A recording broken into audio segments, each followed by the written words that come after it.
রান্নাঘরে দেখো আমার ছেলেরা কেক কাটছে মামা বাড়িতে দেখো।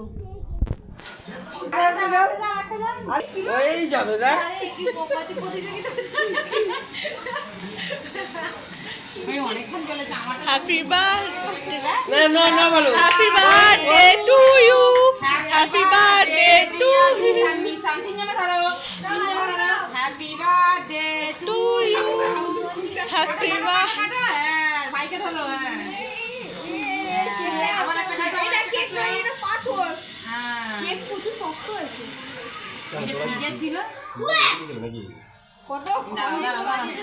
আরে মোমবাতি নেভাতে হয়, মোমবাতি নেবো। নেবা মোমবাতি? আরে মোমবাতি নেভাতে হয়। মোমবাতি নেভাতে পারি না না, এখানে ওকে খাও। আরে ভাইকে খাও। বাহ, আমার বড় ছেলে ভালো হয়ে গেছে। সব তো ইট বললে ভালো হবে। বাবা সব তো ইট।